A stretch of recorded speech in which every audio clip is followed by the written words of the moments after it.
But I think one of the reasons why these people have this deep-seated anger and resentment is there's a bunch of people out there that have these lives that are deeply unsatisfying, because I think there are so many people that are working all day long doing something that is deeply unsatisfying and almost painful. Yeah, it's soul killing. Soul killing. Yeah. They're stuck in traffic all day, and then they're stuck in a cubicle after that. They relish the time to take a shit in the bathroom and look at their phone. I mean, they literally do that. That's a highlight of someone's day. They get in traffic on the way home. They get home after that, they're watching television, and they're... You ever notice that some people seem to want to hang on to stuff that is bothering them? They're forever talking about it. They don't want to let it go. They've had a failure at something and it's grown. I can't get over it. They just can't get over it. Or somebody said something nasty to them. They don't want to let it go. Do you know what we should do? We should ask ourselves, everything that happens, is this serving you? Is this serving you? And if it's not serving you, get rid of it. You don't want anything in your life that's not serving you, that's not causing you to grow, that's not adding to the quality of your life. I don't care what it is. You will find some people, they just hold on to bad stuff. They hold on to problems. They don't want to seem to let it go. And that adds more problems. Whatever you focus on grows. The only thing that can grow is the thing you give energy to. Why would you hold on to anything that's not serving you? How bad does it have to get? I mean, to what denominator, to what lowest level do you have to reach before people really make up their mind to change? My message is, why wait? I mean, when you're feeling so altered emotionally, you feel so bad, that's the moment you could actually see yourself for the first time, because you're not answering your cell phone, you're not responding to all your texts, you're not watching TV, you're not going out to dinners, you're not calling people back. Something's altered in you and you're starting to become self-aware, right? I dare you to analyze yourself first, your company first, your character, your behavior, your work ethics. I dare you to analyze it and see if there's any change you can make. See, you cannot manage time, but you can manage activity. You can manage your activities. Make certain that what you're doing really makes a difference. Make certain that you're spending your time on activities that are productive, that are taking you in the direction of your goal. If you think about the person that you want to become, what's that person do every day that you don't do right now? And when you start to do the thing that the person you want to become is doing, you leverage something called behavioral activation therapy. And that is a whole body of research that says when you act like the person you want to become, it's the most powerful way to change a habit. It's even better therapy than talk therapy, because the action proves to your brain that you're becoming that person. You're seeing the change through the action, and so then the brain catches up and starts to relate to you like a person that's confident, or a person who adores their appearance, or a person that celebrates themselves exactly as they are. Before you start the day, ask yourself, how do I want to think today? How do I want to feel? How do I want to behave? I mean, what would greatness look like? What would love look like today?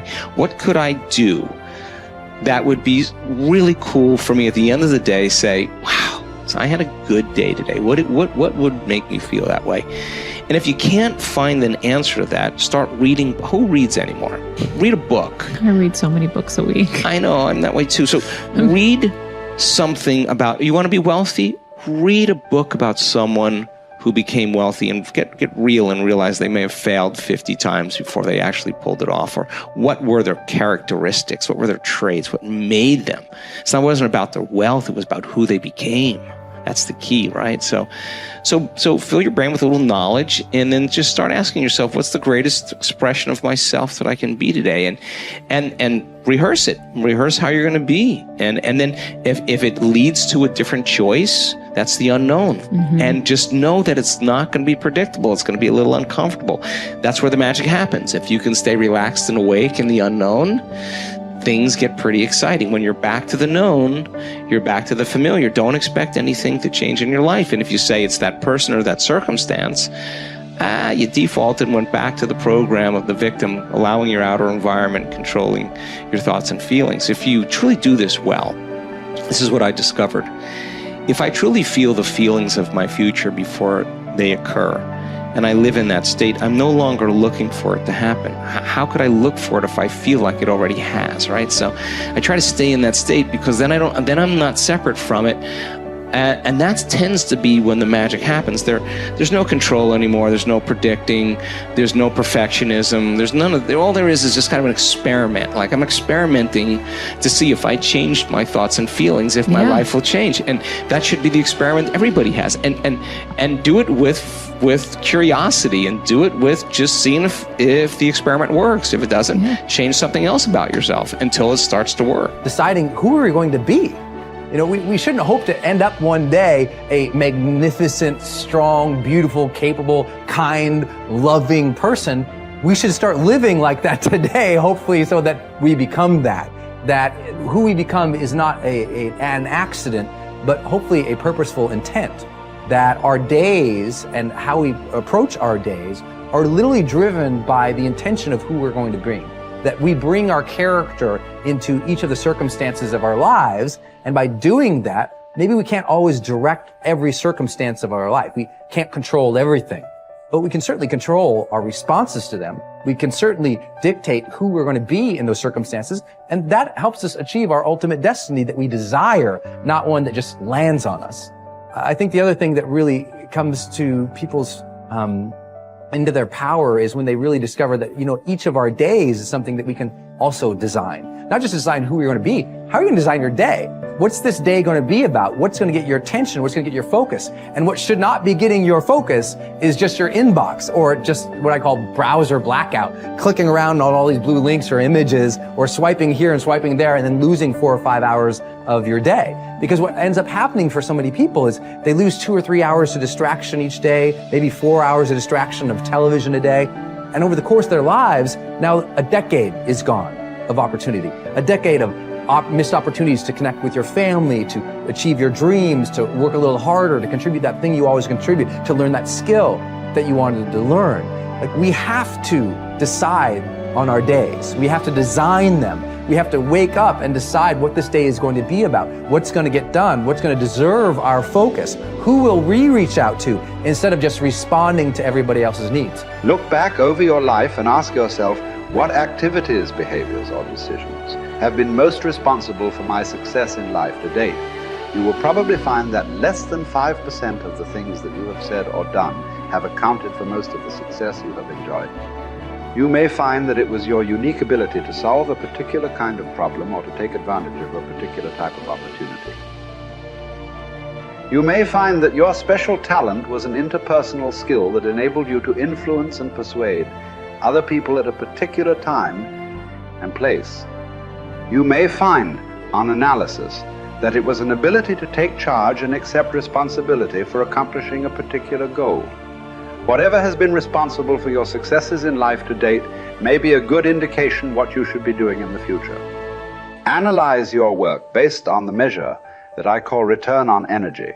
Leaders in every field deliberately apply their talents and energies where they can achieve their greatest return on the amount of energy, mental, emotional, and physical, that they invest in any endeavor. They refuse to take on jobs or work in areas where they cannot perform at exceptional levels. They treat themselves as valuable resources, and they spend their energies very carefully. One of the questions that you might continually ask yourself is this the best possible use of my time and energy? Is what you are doing right now the most valuable thing that you could be doing, given your particular combination of talents and abilities? Often answering this question will help you to see that there is a vast difference between what you are currently doing and what you should be doing if you want to be fulfilling more of your potential. Once you have chosen your ideal job or occupation for this stage of your career, your biggest responsibility is to make the decision to become very good and then to become excellent at what you do. In a lengthy study on successful Americans, the Gallup organization discovered that expertise, or being recognized by your peers as one of the very best in your field, was one of the essential ingredients for success in American life. We said before that self-confidence comes from positive knowing rather than positive thinking. It is only when you know that you are outstanding in your chosen field that you really feel terrific about yourself, and that you enjoy high levels of self-confidence. Men and women who are good at what they do and who know that they are good at what they do are very different from those who are only average. They walk and talk and dress and behave differently. They have an attitude of assurance and certainty about themselves that causes them to stand out in any group. They have a deep down sense of self-worth and self-confidence that is evident to everyone around them. The quality of a person's life is in direct proportion to their commitment to excellence, no matter what their chosen field.